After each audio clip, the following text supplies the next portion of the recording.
ତମେ ମାନେ ଯଦି ପାଠ ପଢୁଛ ତାହେଲେ ଡାଲମା ଡାଲମା, ସଲାଟ ସଲାଟ, ଦହି ବାଇଗଣ, ଓଉ ରାଇତା, ତ ବୋଉ ଘଇଟା ଏସବୁ କିଏ କହୁଛି କୁହ? ନା ବାପା, ଆମେ ସେମିତି କହିନୁ। ମୁଁ ଭଲ ଭାବରେ ଜାଣେ ତମେ ମାନେ ସେମିତି କହିନ। ହେଲେ ଯିଏ ଦହି ବାଇଗଣ ପର୍ଯ୍ୟନ୍ତ ଯାଇପାରେ, ଓଉ ରାଇତାଟା ସେଇଠୁ କେତେ ବାଟ? ବାପା, ଓଉ ରାଇତା କହିଥିଲେ ପଛେ କହିଦେଇଥାନ୍ତୁ, ହେଲେ ବୋଉ ଘଇଟା ଜମା ଆମ ପାଟିରୁ ବାହାରି ନଥାନ୍ତା। ମୁଁ ମାନୁଛି ତୁ କହିନଥାନ୍ତୁ, କିନ୍ତୁ ଥରେ ଭିଡ ଭିତରେ ଓଉ ରାଇତା କହିକି ଦେଖ। ମୁଁ ଗ୍ୟାରେଣ୍ଟି ଦେଇକି କହୁଛି, ଯିଏ ହେଲେ ଗୋଟେ ବୋଉ ଘଇତା କହିବ। ଠିକ କଥା, ମୁଁ ଜାଣେ ବାପା। ଖାଲି ଓଉ ରାଇତା ନୁହେଁ, ସେମିତି ଭିଡରେ ନାଲି ପାମ୍ପଡ କହିଦେଲେ ବି ତ ବୋପା ପଇଡ ବୋଲି କହିବେ। ହଇଲୋ, ଏଠି କଣ ସବୁ କଥାବାର୍ତ୍ତା ହଉଛ? ଶୁଣ, ଏ ଦି ଜଣଙ୍କର ଆଜିଠୁ କଲେଜ ବନ୍ଦ। ଠିକ କଥା କହିଲ, ଏ ଦିଟାଙ୍କୁ ଖାଲି ସେକିବା କଥା। ମୁଁ ଚୁଲିରେ ଗରମ ପାଣି ବସେଇଛି, ଆଣ ଏ ଦିଟା ଉପରେ ଛାଟି ଦିଅ। ନା ନା, କିଛି ଦରକାର ନାହିଁ, ଏମାନଙ୍କର କଲେଜ ଯିବା ବନ୍ଦ। ଆଉ ଘରେ ଯଦି ଡାଲମା ଡାଲମା ହୁଅନ୍ତି, ତୁ ଚିନ୍ତା କରନା, ଡାଲମାଟା ଏବେ ଗୀତରେ ବାଜିଲାଣି, ଆମକୁ ଆଉ କହିତେ ପଡିବନି। ଶୁଣିଲ ତ? କୁହ ଏବେ କଣ କରିବା?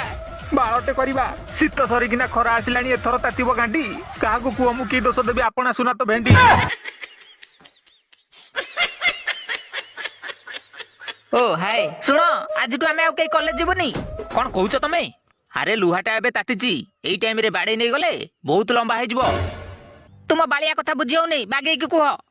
ଶୁଣ, ଡାଲମା, ସାଲାଟ, ଦହି ବାଇଗଣ, କଣ ଏତିକିରେ ସରିଗଲା? ଆଉ କିଛି ଛୁଙ୍କ ଦିଆ ତରକାରୀ ମାର୍କେଟକୁ ଛାଡ, ଆହୁରି ଭାଇରାଲ ହୁଅ। ଦେଖ, ଯାହା ହେଇଯାଇଛି, ଆଉ ଦରକାର ନାହିଁ। ତୁମ ମୁଣ୍ଡ ଖରାପ ନା କଣ? ଦେଖ, ତମ ବଡ ଦିଦି ଡାଲମା କହିକି ଭାଇରାଲ ହେଇଗଲା, ଆଉ ତମ ମଝିଆ ଦିଦି ଦହି ବାଇଗଣ ସାଲାଟ କହିକି ଭାଇରାଲ ହେଇଗଲା, ଆଉ ତମେ? ମୁଁ ଆଉ କଣ କହିଥାନ୍ତି? ତମେ ଆଜି କଲେଜ ଚାଲ, ମୁଁ ସେଇଠି ବତେଇଦେବି।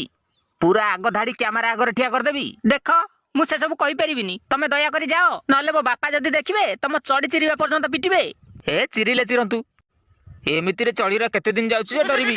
ହଉ ସେ କଥା ଛାଡ, ଯାଅ ବାହାର କଲେଜ ଯିବା। ମୁଁ ଯିବିନି। ଶୁଣ, ଆଜି ଭୋଜି ଭାତ ହବାର ଅଛି, ସେଇଟା ପୁଣି ଆଇଁଷ ଉପରେ। ଆଜି ବଢିଆ ହବ।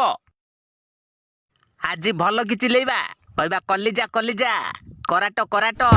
ମତେ ଆଇଁଷ କଥା ଗୁଡା କହି ଆସିବନି। ଏଇଟା କଣ ଆଇଁଷଟେ ଯେ? ଶୁଣ, ମାର୍କେଟରେ ଡାଲମା ଆଉ ସାଲଟ କେତେ ଦିନ ଚାଲିବ? ମୋ କଥା ମାନ, କିଛି ଆଇଁଷ ମାର୍କେଟକୁ ଛାଡ, ଦେଖିବ ଆହୁରି ଭାଇରାଲ ହବ। ମୁଁ ପାରିବିନି, ମୁଁ ତମକୁ ହାତ ଯୋଡିଛି, ମୁଁ କହିପାରିବିନି, ତମେ ଯାଅ। ଏ ପଳଉଛ କୁଆଡେ? ଝାଡା ବାନ୍ଧିଆ ଛାଡିକେ ଦେଖିବେ ଏସବୁ କଣ ଚାଲିଛି। ତୁ ବି ଶେଷରେ ଆମ ଭଳିଆ ହେଇଗଲୁଣି। ଆକ୍ଚୁଆଲି କଥା କଣ କି, ଏ ବର୍ଷ ଭାଲେଣ୍ଟାଇନ ଡେ ଟା ପାଳନ କରାହେଇନଥିଲା ତ। ତମର ମୂର୍ତ୍ତିକିଆ ହେଇଥିଲା ନା ଛୁତିକିଆ? ନା ନା, ସେମିତି କିଛି ହେଇନାହିଁ। ତମ ଘରଟା କୋଉଠି? କାର? ଆମର ପାଇଁ ଉପର ସାହିରେ ଛୋଟା ଦୋକାନ କରୁକୁ ଆମ ଘର। ମୋ ନା ପୁଥୁଲି। ପୁଥୁଲି ହଉ କି ଥାକୁଲି ହଉ, ଏଠିକି କାହିଁକି ଆସିଥିଲ କୁହ? ଟିକେ କାମ ଥିଲା। ଓ କାମ, ତମେ ସବୁ କାମ ଜାଣିଛ ତ? ଜାଣିଛି। ଅଇଁଠା ବାସନ କୂଅ ମୂଳ ପଡିଛି, ମାଜି ପାରିବ? 3 ଦିନ ହେଲା ଗାଈ ଗୁହାଳରୁ ଗୋବର ଖୋଲା ଯାଇନି, ଖୋଲି ପାରିବ? ନା ଲାଟିନ୍ ସଫା କରିବ? ଦେଖ, ତମେ ମତେ ଭୁଲ ବୁଝୁଛ। ଟିକେ କାମ ଥିଲା ବୋଲି କହିଲ ପରା। ଦେଖ, ତମେ ଯୋଉଥିପାଇଁ ଆସିଛ ମୁଁ ଜାଣିଛି। ସେଦିନ ଥଟା ମଜାରେ ଟିକେ ଡାଲମା ଡାଲମା, ସାଲାଟ ସାଲାଟ, ଦହି ବାଇଗଣ କହିଦେଇଥିଲୁ ବୋଲି ଆଜି ଆମ କଲେଜ ବନ୍ଦ। ଆଜି ବୋଉ ଆମ ଉପରକୁ ଗରମ ପାଣି ଛାଟିବାକୁ କହୁଛି। ଆଉ ବାପା ଘରେ ମୂଷା ବିଲେଇ ବି ଯଦି ଖଡଖାଡ କରୁଛନ୍ତି, ସେଇ ରାଗରେ ସେ ଡାଇରେକ୍ଟ ଆମକୁ ଶୋଧୁଛନ୍ତି।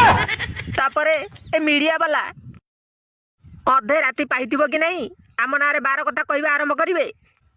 ଆଉ ତମ ମାନଙ୍କ ଭଳିଆ କେତେଟା ଟୋକା ଅଛନ୍ତି, ଡିଜେ ଗାଡିରେ ଡାଲମା ଡାଲମା ସେଟ୍ କରି ଥେଇ ଥେଇ ହେଇ ନାଚି ଧୂଳି ଉଡେଇବେ। କେବେ ଆମ କଥା ବୁଝିଛ? ଆମ ଘରେ ଆମକୁ କଣ କହୁଛନ୍ତି, ସାଇ ପଡିଶା କଣ କହୁଛନ୍ତି, କିଛି ଲୋକ ତ ମତେ ଡାଲମା ଆଉ ମୋ ଭଉଣୀ କି ସାଲାଟ ବୋଲି ଡାକୁଛନ୍ତି। ଆମରି ପାଇଁ ଆମ ବାପା ମାଙ୍କ ଇଜ୍ଜତ ଉପରେ ମୋର ଆଣ୍ଟି ସତ କହୁଛି, ସୂତା ଖିଅଟିଏ ବି ନାହିଁ।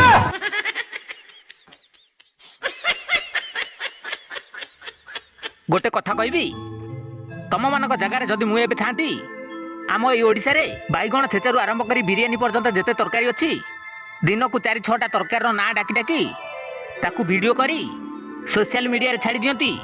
ଆଉ 6 ମାସ କି ବର୍ଷେ ବିତିଗଲା ପରେ ଗାଁ ଛକରେ ଗୋଟେ ହୋଟେଲ ଖୋଲନ୍ତି, ଆଉ ତାପରେ